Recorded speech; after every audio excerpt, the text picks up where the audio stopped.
This event marks the launch of a briefing paper titled "The Impacts of Climate Change on Mental Health and Emotional Wellbeing, Current Evidence and Implications for Policy and Practice" by the Institute of Global Health and Innovation and the Grantham Institute. The event will explore the latest evidence and the actions needed to address the mental health impacts of the climate crisis, drawing upon expertise from across healthcare, policy, research, and the third sector from around the world. So next slide, please. So firstly, let me quickly introduce myself. I'm CEO founder of Coa Health, a mental health company. I started my career working as a trainee psychiatrist in the NHS, and I was struck by the huge gap between the supply of services and the demand for those services. And that demand's only grown since then. And of course, the impact of COVID has significantly increased that demand. So I became very interested in digital technology. I spent 5 years with McKinsey in the health technology practice before then spending 7 years as Director of Public Health in the Emirate of Abu Dhabi. I'm also an advisor to the WHO, NHS England and the Wellcome Trust on mental health. I'm delighted to be chairing this panel. My job is to make sure it's not about me, it's about the panelists. But before we get started, we're also keen for this session to be interactive. So before we go into the details of the paper with Emma, I'd like to start with a quick poll so we can see who else is in the virtual room. So please take a few seconds to answer the 2 questions that should be appearing on your screen now. Please, Hannah. So these questions are designed, as I say, to get an idea of which sectors are represented at the event today and what your current level of awareness is of the relationships between climate change and mental health. So as you're answering the poll, we shall continue moving on through the slides. So a few housekeeping rules. Lauren, if you, yeah, great. So firstly, the event is being recorded. All cameras for participants have been automatically switched off, and for panelists will pop up as we're speaking, and all microphones have been automatically muted.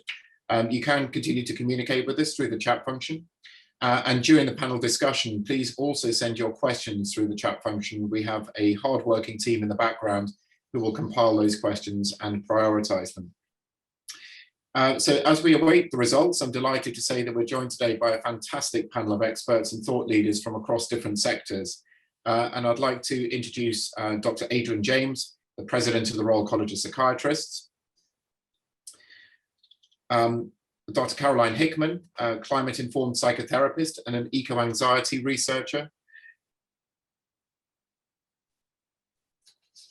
Zamzam Ibrahim, a Vice President of the European Students' Union, co-founder of Students Organising for Sustainability and the Vice Chair of the Muslim Leadership Foundation and the former National President of the National Union of Students in the UK.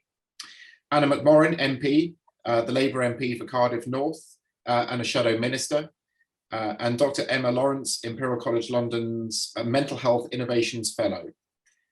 So welcome all. You'll have a chance to introduce yourselves as we go through the response to Emma's presentation. I'd like to hand over to Dr. Emma Lawrence, who will present for about 10 minutes, an overview of the paper. After Emma's introduced the paper, we will then hear brief reflections on the paper from our panelists, and then we will take your questions. Emma, over to you. Many thanks, Oliver. It's a pleasure to present today a brief overview of the interconnections between climate change and mental health and the recommended responses of each sector, as will be elaborated on later by our esteemed panelists. But first, I'm very happy to introduce Climate Cares as the Institute of Global Health Innovation and the Grantham Institute joint program on climate change and mental health, which is behind this event. So Climate Cares is an interdisciplinary team of researchers, designers, policy experts, and educators who are aiming to better understand and respond to the mental health impacts of the climate crisis. So I've seen coming up in the chat that there's many different sectors represented here today and different levels of knowledge and awareness being reported in the virtual room about this topic. So for some of you here, the impacts of climate change on mental health are already being experienced and are maybe clearly evident in your life and work. But for others, the links between these two global challenges may not be so self-evident. So I first want to consider the big picture. Climate change is increasingly recognized as a health emergency, both by the World Health Organization and the Lancet Countdown on Health and Climate Change. And we know that the health of people and planet are intertwined. But compared with the physical health aspects, the mental health impacts have been relatively neglected. But as we will discuss, these are significant and will be increasingly widespread without action. It's important to highlight that the relationship here is bidirectional, as you can see on the screen. So not only does climate change impact mental health and emotional well-being in ways I'll outline momentarily, but also the way we think and feel about climate change, i.e. the way we respond psychologically and emotionally, has a big impact on how we act and how well we can respond to this challenge as a society.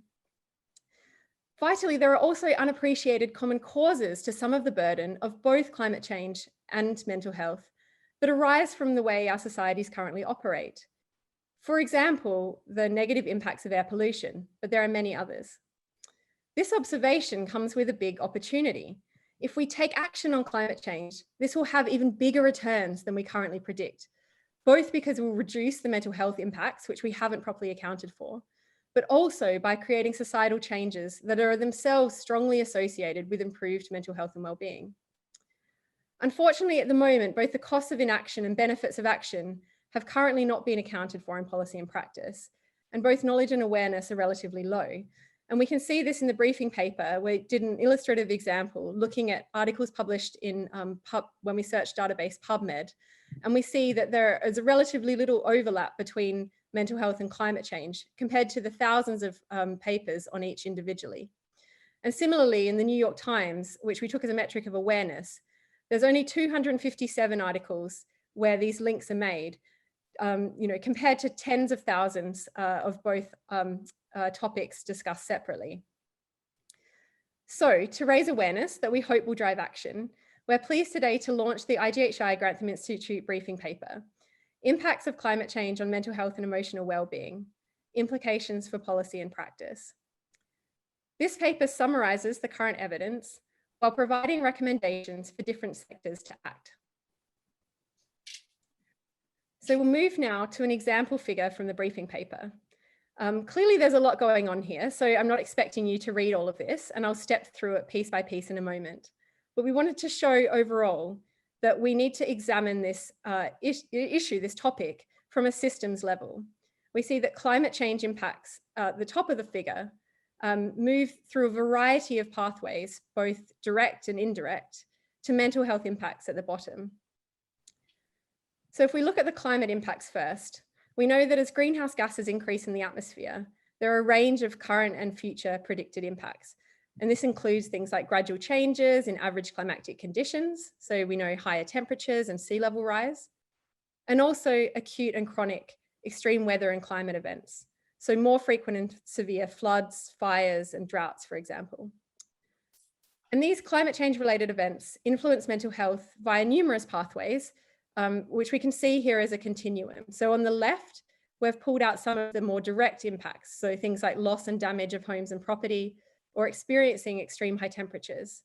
And as we move to the right, the impacts are more indirect, so flowing on from those first direct impacts, or indeed being aware of or witnessing their effects. So basically, overall, all of these pathways eventually lead to mental health impacts.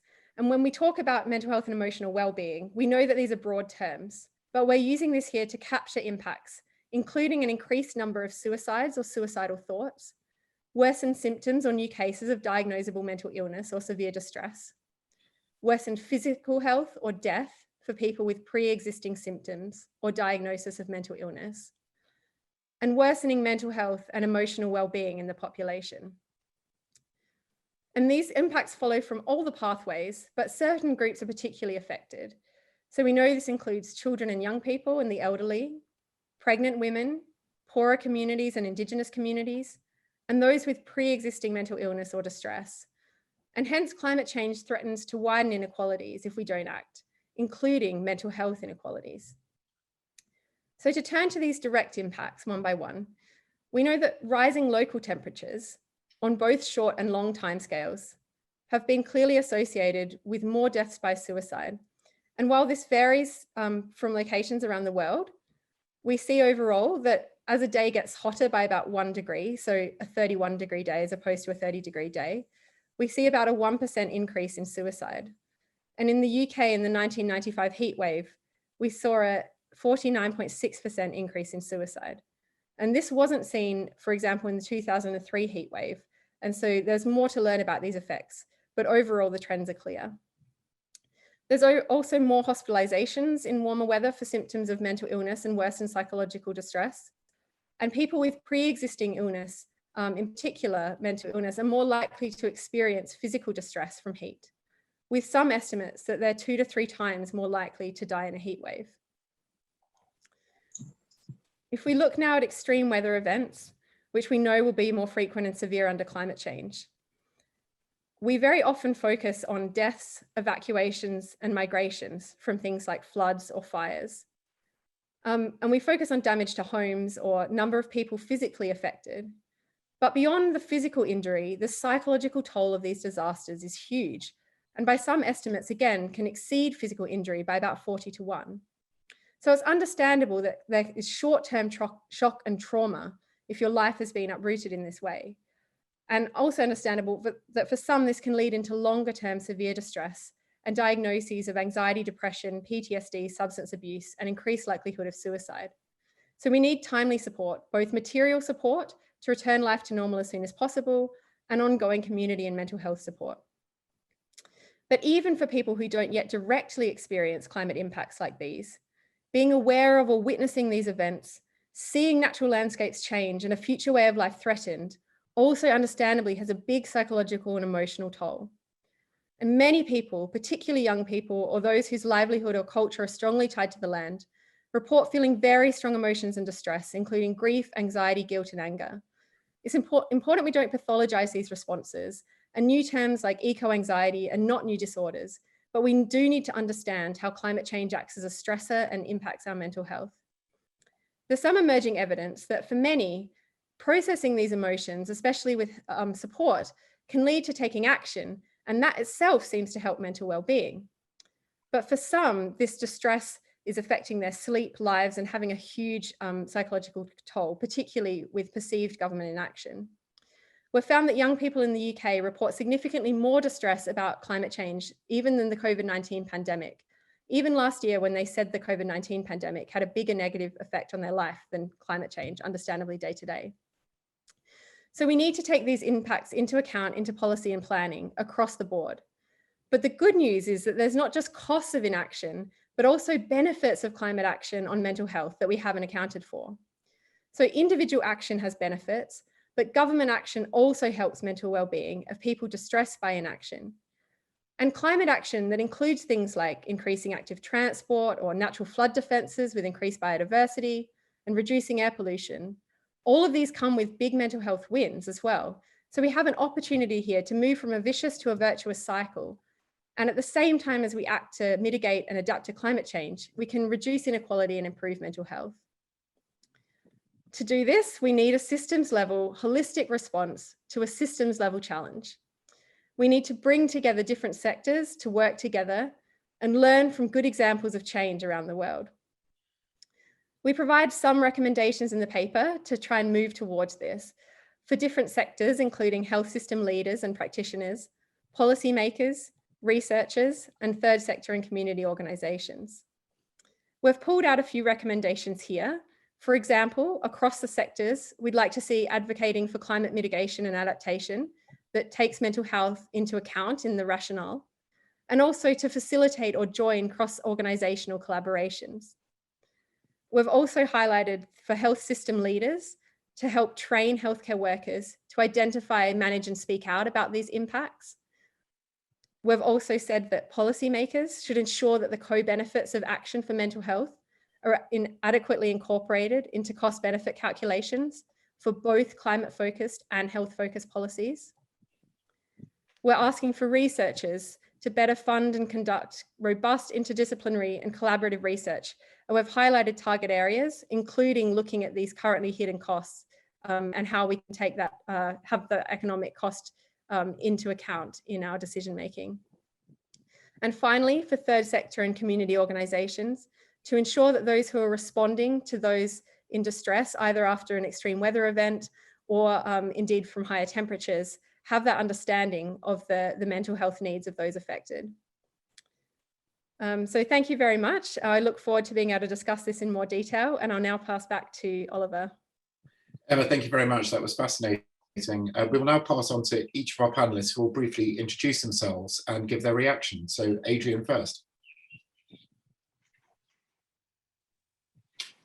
Thanks very much, Oliver, and thanks, Emma. I'm Adrian James. I'm president of the Royal College of Psychiatrists, and climate change and action on climate change is one of my 4 priorities as president. I'm also a practicing psychiatrist. I work and live down in Devon. So the paper is timely, it's shocking, but at the same time, unsurprising. Although the planetary crisis is almost unfathomable in its repercussions, it's an incredible opportunity to rebuild and imagine a better way of living. This is both scary and exciting. We are facing a planetary crisis whose impacts are real, rapidly developing, and difficult to imagine. These effects are felt largely in the global south, as we've heard, but increasingly in countries such as the UK, which is one of the world's most biodiverse poor countries in the world, but also we're now bearing the burden of unpredictable and severe weather. I've just returned from camping in Cornwall, so I do know.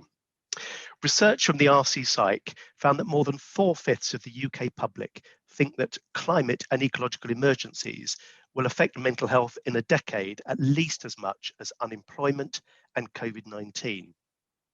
At the same time, the UK is an incredibly exciting place for healthcare to be on account of the Greener NHS initiative, the work through Lancet, and the UK Health Alliance. So health as an institution could have a huge role in summoning the motivation and energy needed to mount the response and momentum that we need. Advocating and speaking about it is essential action. Without this, we cannot begin to imagine the ambitious changes and solutions that we need.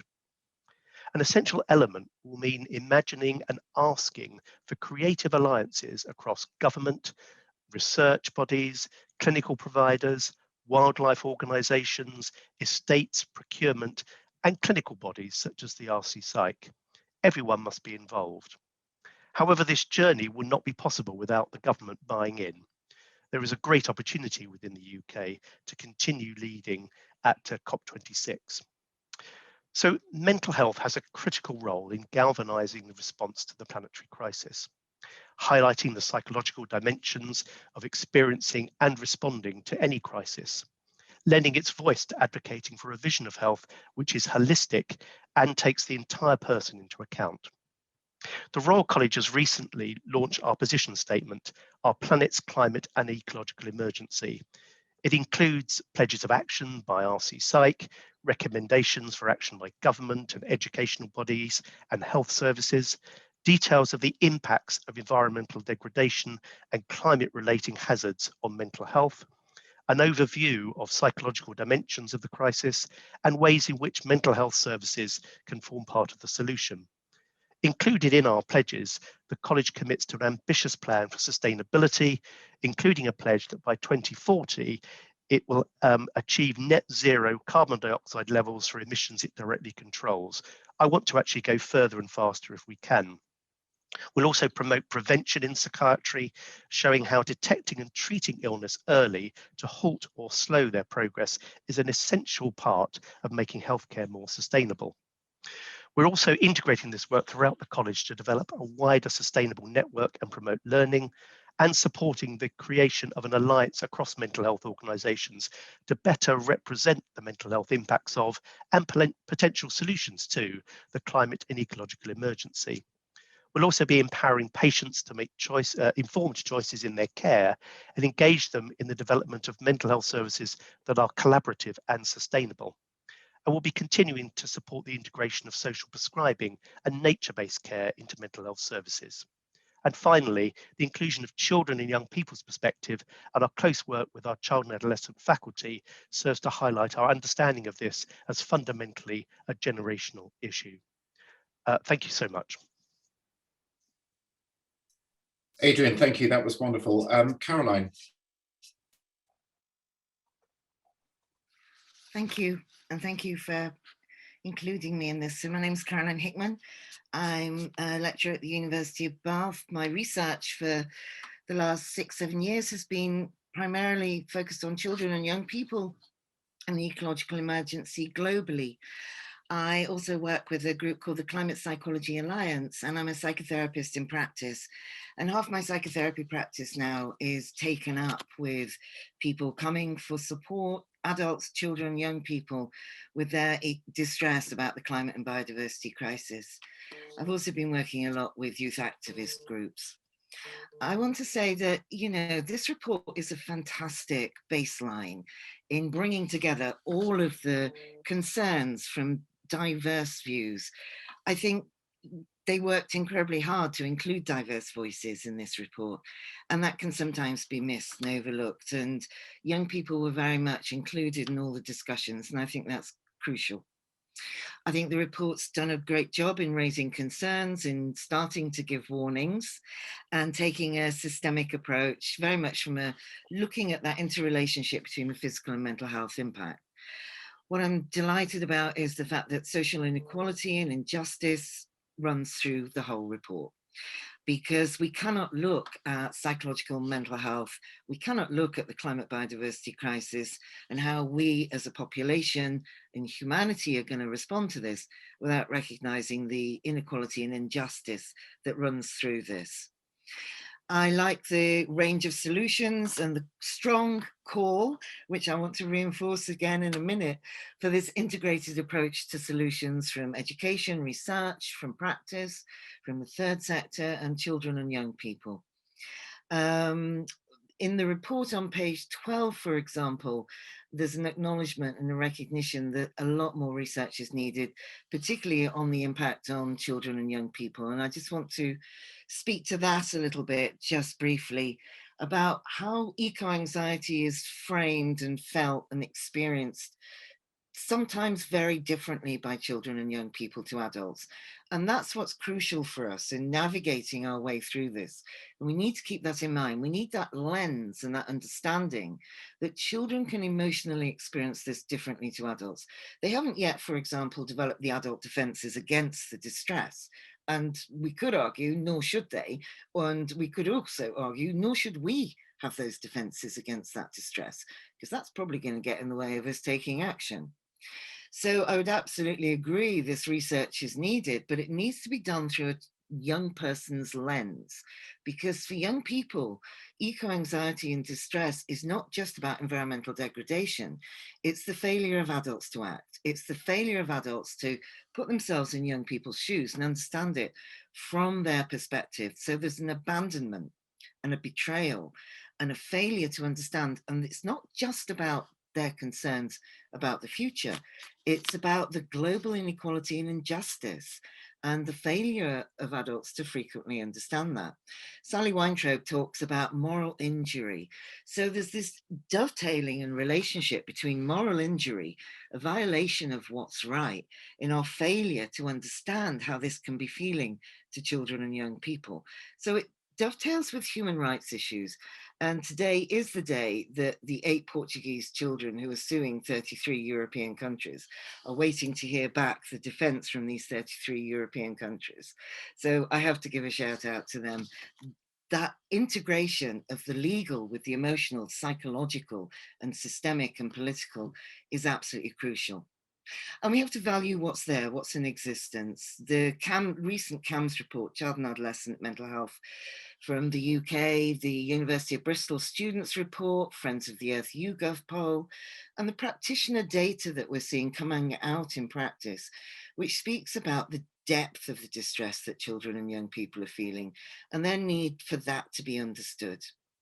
So part of that means adults needing to come to terms with their own guilt and grief and our own struggle to understand this. So absolutely, I want to echo this call for an intergenerational understanding, but also that global empathy that's needed if we're really going to find a way through this. Thank you. Caroline, thank you. Zamzam.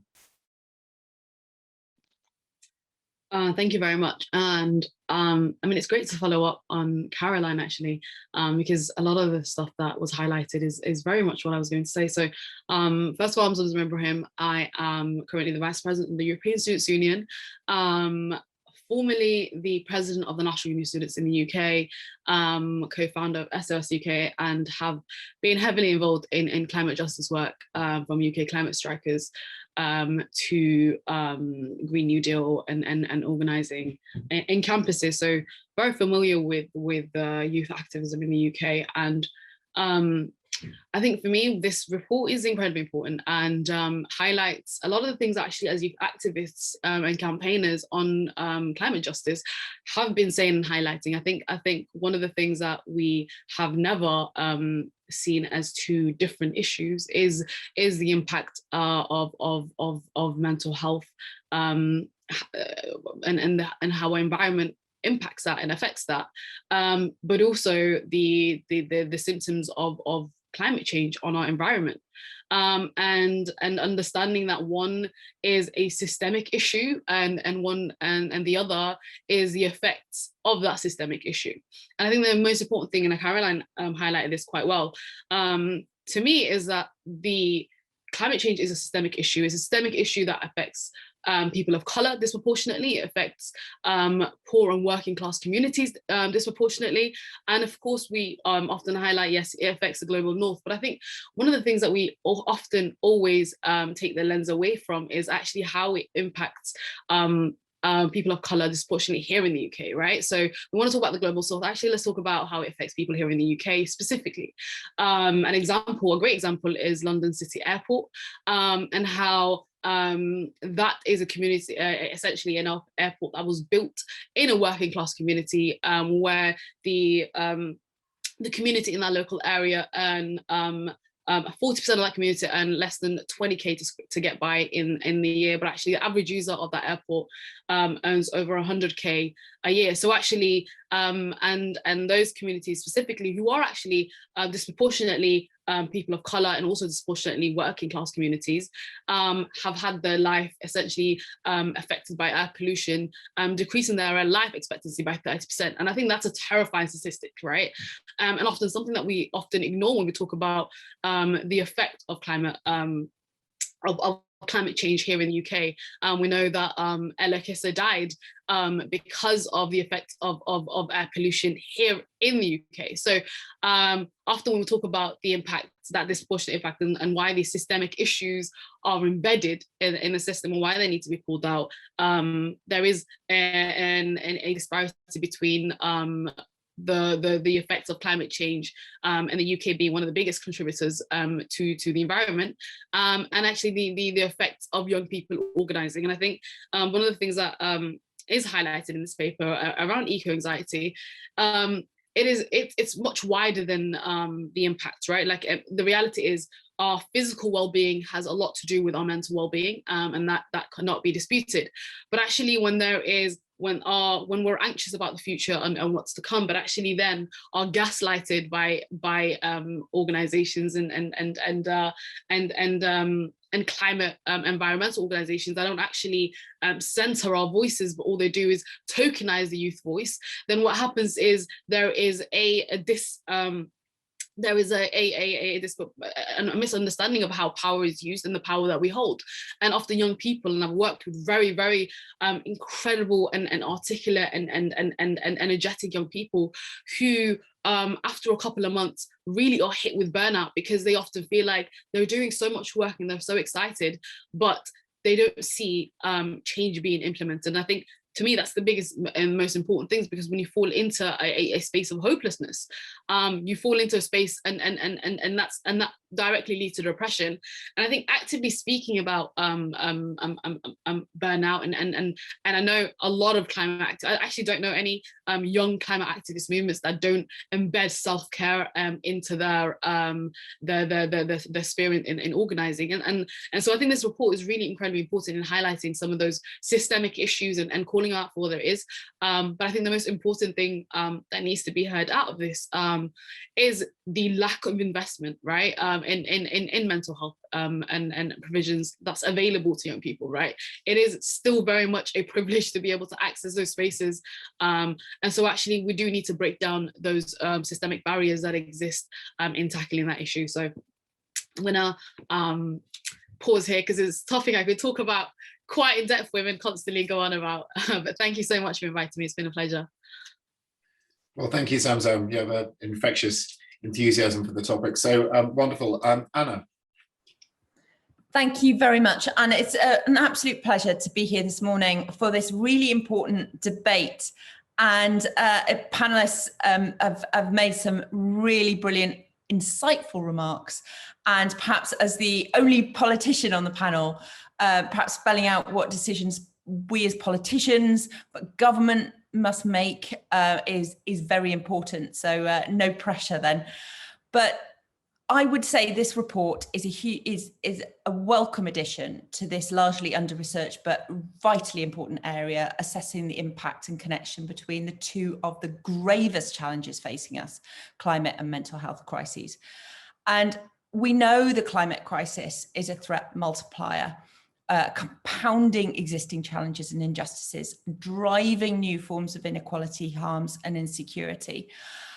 So I've been I've worked in this area for a long time. I've been a climate campaigner long before I became a member of Parliament.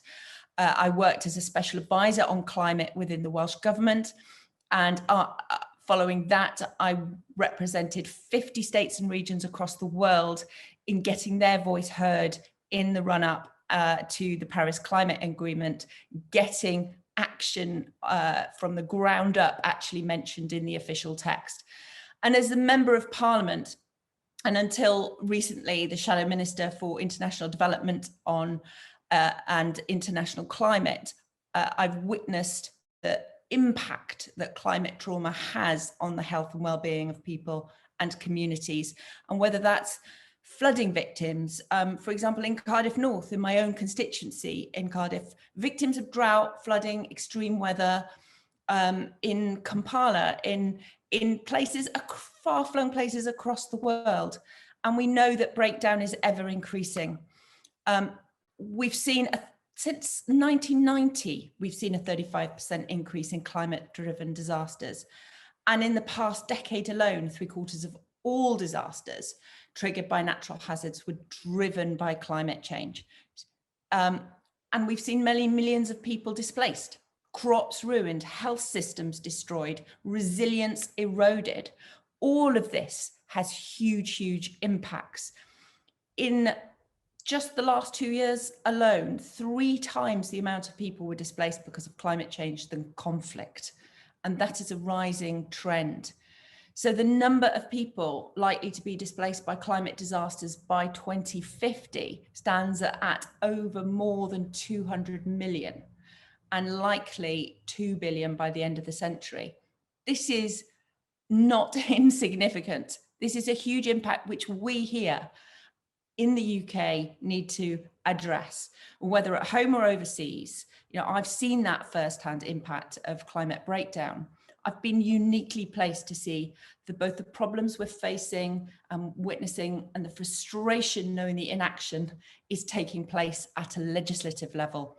And we're in a critical year. We're in the year of COP26, the year of G7 coming up shortly, the year that the UK should be showing that leadership.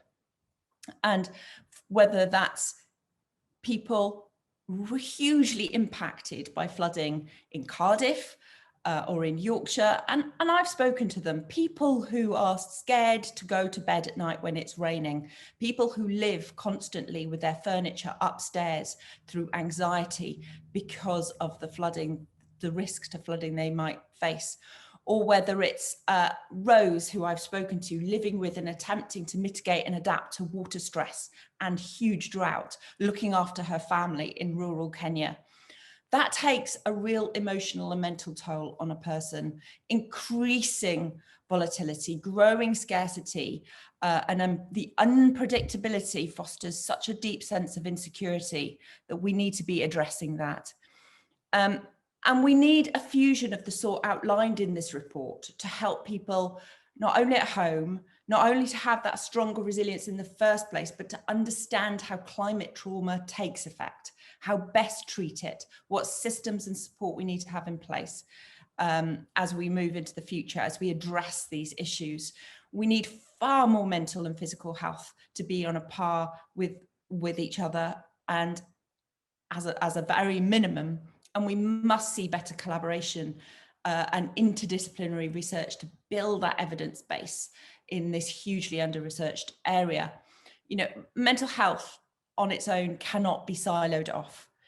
It feeds support services at local level, delivered by different levels of national government, local government. I'm sitting in Wales here talking to you. We have the Welsh government responsible for mental health, and the third sector so integral in responding to crises, supporting victims. There must be a joining up. And my recent work has meant I've been fortunate to have some incredible conversations with people affected.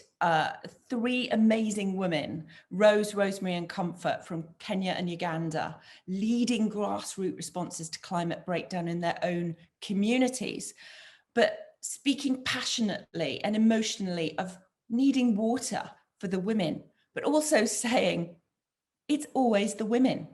They are always the ones disproportionately affected by the climate crisis and the water emergency. They are the ones that have to pick up the pieces. These challenges which erode resilience, which impact mental health and make access to support more distant.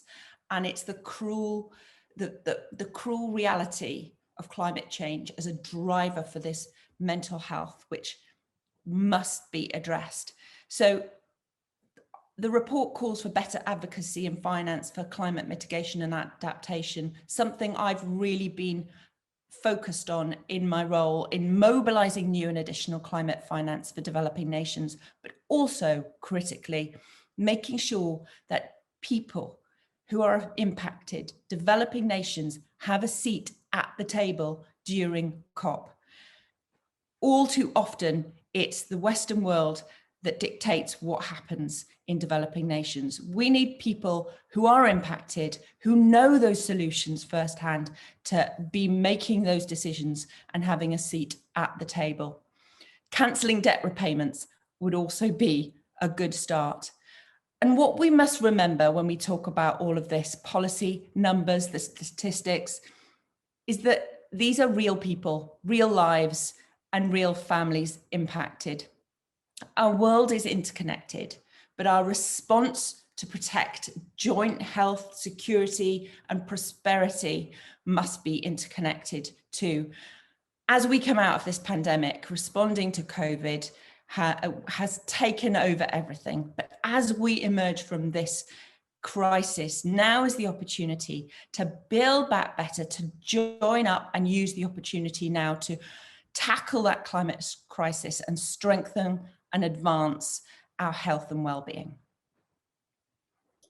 Well, Anna, thank you very much. Very eloquent.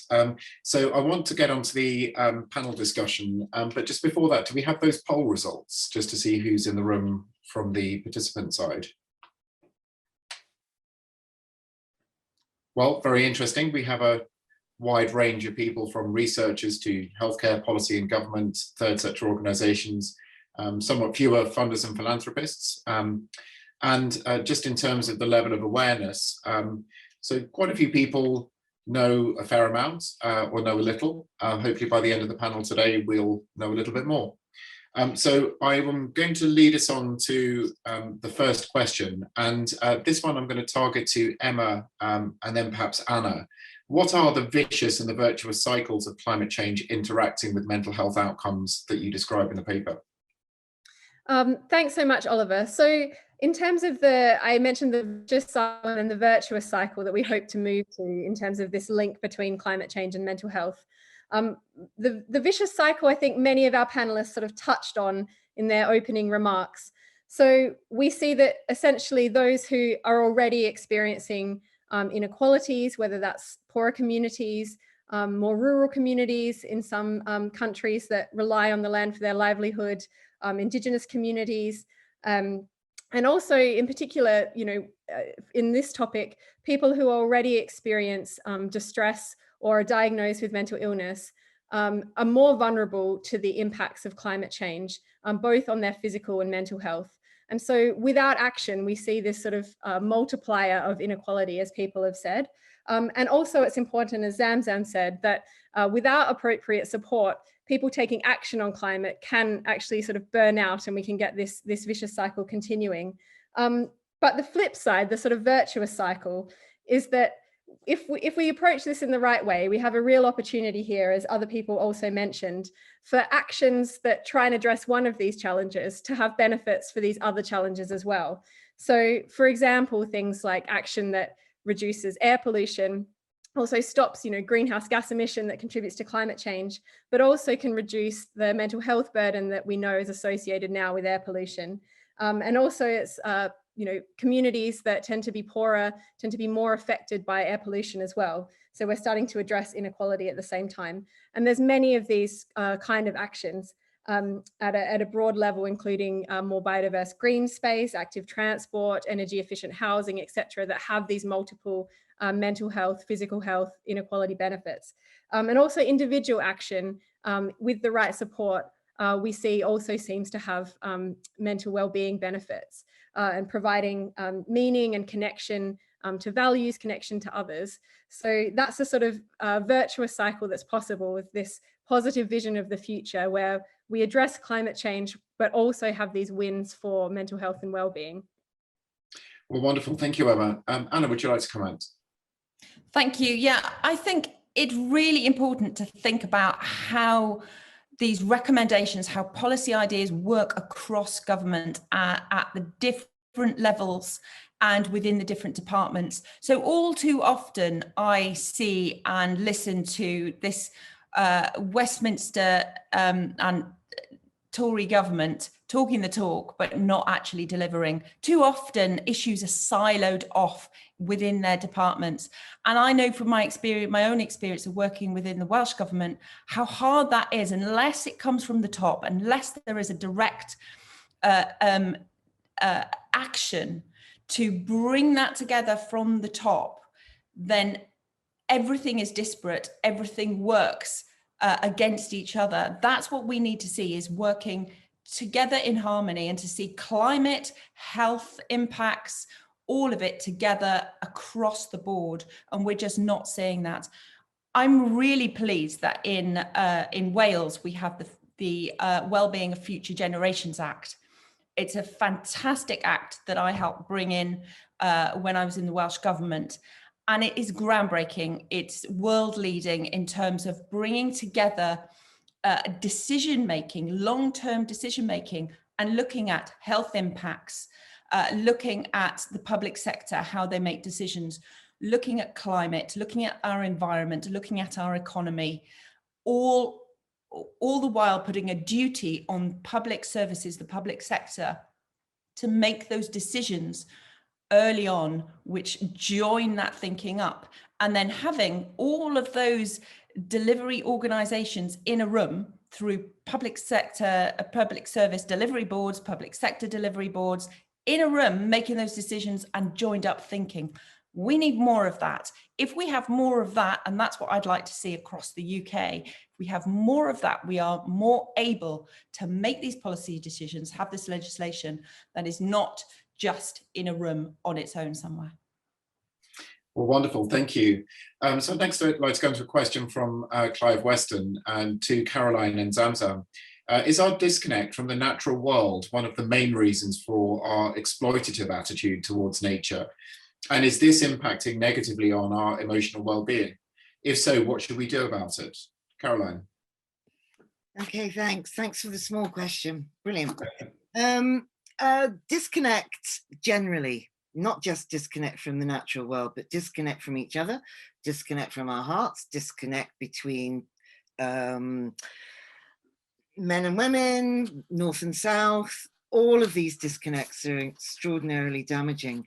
But what maintains that disconnect? So of course, reaffirming, reconnecting with nature, realizing and remembering that we're part of nature, of course, is part of the solution. But what we have to be very cautious about in the middle of this is the gaslighting and greenwashing and disavowal, and lose sight of the fact that we're talking about something that is a violation of human rights, that is abusive and traumatizing. So just hanging out with nature is not going to deal with this. We need to have a much more tough approach to this. So let's just remember what we're talking about here, which is about people dying. And so of course we need to preserve nature, and of course we need to recognize this. Part of the distress that young people and children are feeling is the unfairness of this. So they're often embodying the distress of watching billions of animals die in fires and floods around the world. And they have no defense against this, and nor should they have. A child in the Maldives said to me, he said, climate change is like Thanos in the Avengers Endgame, whose ideology is to kill off half the planet so the other half can thrive. He said, but we're the half being killed off. So children are looking into the eyes of witnessing their own abandonment and destruction. So I don't want for 1 second for people to think that, of course, I wouldn't endorse environmental therapeutic approaches, but let's do it without losing sight of the other side of things.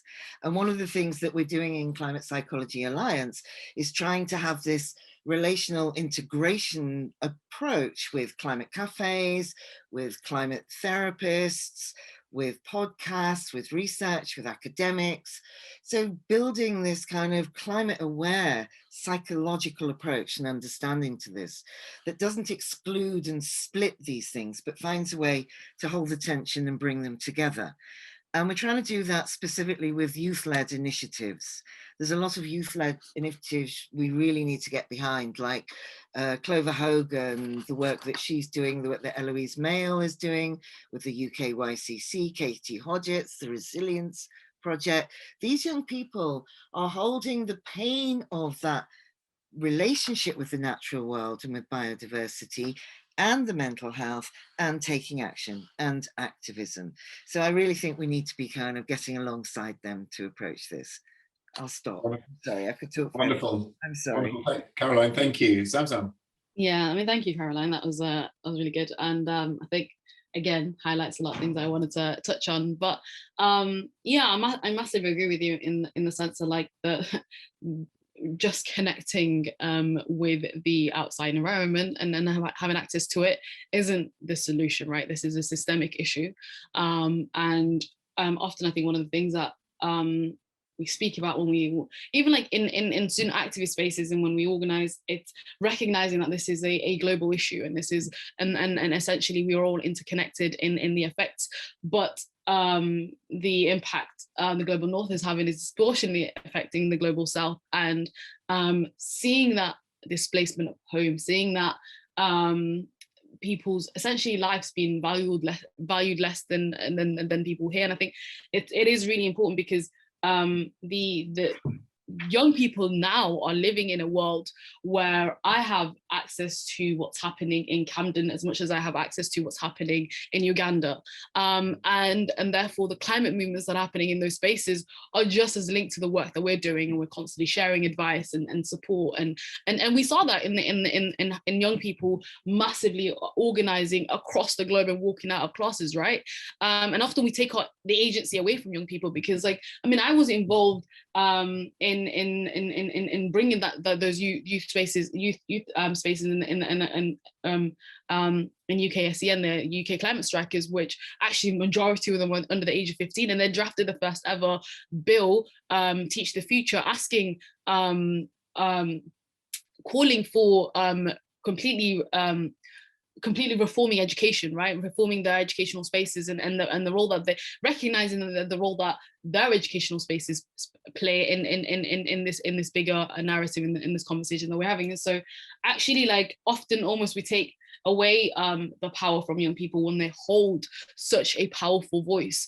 And of course it isn't their job to ensure that the elected leads that we've elected are doing what they should be doing, right? And representing people as a whole. But unfortunately, we do live in a world where it is key for those young people to play this pivotal part. And I think often when we talk about it in a way of like, we should invite and involve young people, because I think it's intrinsic to involve young people in those spaces, because they are the individuals who have the most to lose in the conversations, and And so I think when we talk about is there a disconnect? Of course, there's an absolute disconnect. But actually, the biggest issue is less of the disconnects from our environment, but actually first of all, the misalignment, the misunderstanding of like how political education in how your environment affects you is a privilege to start off with, right? And also how we have access to those spaces, and I think and I know this from like working with loads of youth organizations that like and being a climate activist myself who has experienced burnout, it is almost impossible to access spaces to be able to get advice and support and have those conversations openly. And I think there isn't, I think the issue, I think the question, I suppose, in that case kind of diminishes the real power that exists in those spaces of organizing and putting pressure. Wonderful. Well, thank you. So next I shall ask a question from Tony Lee to Adrian. I'd be interested to know if how resources and funding is being developed in green prescribing to both strengthen connections between people and nature, as well as creating nature-based initiatives to support mental health. Too often the relationship between nature and improved health outcomes is far too transactional, which is a very short-term approach. Well, thanks for that, Oliver. I think first of all, we have to build the evidence base around green prescribing, and we need to make sure that we are actually taking that evidence to those who commission services, so that they're armed with what they need in order to commission services that provide green prescribing. I think we also need to work with people who work in services across all disciplines, and we need to co-produce our green prescribing with our service user group, because I think it's very different for every individual. So I think co-production is really important. And I think across the whole of this sphere, we need to build the data, build the evidence. That's why this report is so important. We need to work together. We need to build alliances, particularly with users and carers who are directly affected with this. We need to lobby our politicians. We need to lobby those who are policymakers, but also we need to work with our regulators. I've had contact with the CQC, the people who regulate in England our hospitals, about whether certain things, when they come in to do their inspections and they have real teeth, they can close services down, that sustainability, climate change should be part of what they're inspecting. And for example, access to green spaces should be a right. It should be something which is required of all services, not some sort of optional extra. And I think we should, within our care plans, when we're working with all service users, we should be bringing these issues into every single interaction and working with an individual to see what, a green care plan, what's it like for that individual? And again, taking into account the inequalities that are sort of really rife within this whole area. Wonderful. Well, thank you very much. So next I'd like to, just with an eye on the clock, just give each of the panelists maybe some 15, 20 seconds just to say, what is the one key action that you would like the audience here to take following this event? And perhaps, Adrian, you could start. Well, I would make an appointment to go and see your local MP and come armed with the evidence. You've been given the evidence today. It's incredibly powerful actually visiting your MP. And also if you're going along with perhaps a service user who has been directly impacted by climate change. So that would be, I think we need to get really active about this, and I think that will be the best way to do it. I feel compelled to ask Anna next then. Yeah, absolutely. I was going to say you should all write to your MP and raise these issues and put it out there on the agenda to make sure that it's leading and that these issues are taken very, very seriously. That's what I do. Contact your local MP. Wonderful. Caroline. Well, yes, the Portuguese case of 8 children suing 33 European countries, I'm going to say that again, is crowdfunded. So get online and support them. And then on the other side of that, yes, write to your MP, but also keep in mind that there was a bill tabled to ban teachers from talking to children about climate change in schools because it would scare them. So write to your MP and tell them really what you think. Wonderful, thank you. Zamzam. Absolutely. I mean, I would say definitely write to your MPs, your local councillors, and join organisations locally and that are doing incredible work. I think have a read and really look at how these recommendations from this report should be implemented in the role that you can play professionally or on your personal capacity. I think this is a very important issue that should be intrinsically linked to everything that we do. So it isn't I think most important thing leaving this event is do something and take some form of action, regardless of what form of action that is, even if that is speaking to a colleague or a friend about some of the findings in this report and sparking a conversation. I think those even those are incredibly and pivotal conversations to have, because this is a global issue and we need to really inform everybody and bring everybody on this journey. Well, thank you very much. So unfortunately, time is up for today's discussion. It's often said, and I really feel today that we could have gone on for a lot longer. Thank you so much to all of our speakers. We have one final poll to see what struck you as action you'd like to take after hearing the discussion today. And whilst you're answering that, I mean, just some key points that came up over the course of the discussion. Well, we're looking here at two of the key defining topics of our time. There's a lot of interest in both of those topics separately, but very little in connecting them. But there's actually in the report a lot of very substantive evidence around the connections in both directions between the climate crisis and mental health. Adrian surprised me actually that one of his 4 priorities at the RCPsych is the climate crisis. And it was really fascinating to hear some of the practical things around moving towards being carbon zero by 2040, if not quicker, but also just reimagining the way that mental health services are offered with social prescribing and making sure the CQC begins to regulate the access to open spaces. Caroline, I think, opened up a very interesting discourse around splitting and the fact that we're able to compartmentalize issues as adults. And she posed a very interesting question of, can the children actually teach us something with their vulnerability and the lack of defense mechanisms? And actually the climate crisis, it's too easy to excuse and to hide. And maybe we can learn something from the children. Zamzam described the climate change as a systemic issue, but which is felt very personally by individuals around the world, disproportionately felt by people of color, disproportionately felt by people with low incomes. She also talked about people who are trying to make a difference, unfortunately being burnt out and suffering from depression because of gaslighting. And Anna welcomed the report and talked very eloquently about the work she's done in Cardiff, but also talked about the impacts of the climate crisis. 75% of disasters related to climate breakdown, 3 million people displaced worldwide already, and the impact is being very tangible in Cardiff, in Yorkshire, and in Kampala. This is a really critical year. She pointed out with COP26 coming up and the G7 in the UK. And now is the time really to galvanize for action. So just in summary, lots of actions described across sectors. We have this golden opportunity to make sure that the COP26 and G7 summits have the right people at the table. And we've got the people who are most affected having a voice in those discussions. We have an opportunity to build back better after COVID and to be really conscious about the world that we're looking to create. I just want to leave you with Zamzam's final comment, which is do something. So whatever struck you today, these are 2 really important topics which are increasingly connected.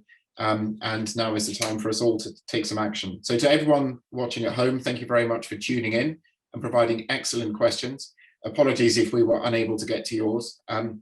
A recording of this event will appear soon on the Grantham and IEGHI YouTube channels for you to watch again or to share with your friends or colleagues. Maybe that's an action that all of us can take. A link will also soon be posted in the chat for an evaluation form where you can tell us what you thought of the event. Please take 2 minutes to fill that in and let us know what you thought. The link to the briefing paper is also in the chat. We hope you'll find it a helpful document and we would welcome your feedback. As I mentioned at the start, we have another international launch event taking place on the 2nd of June. That's next Wednesday, I believe. So please let your colleagues know. Otherwise, that's it from me. Thank you very much and have a good afternoon.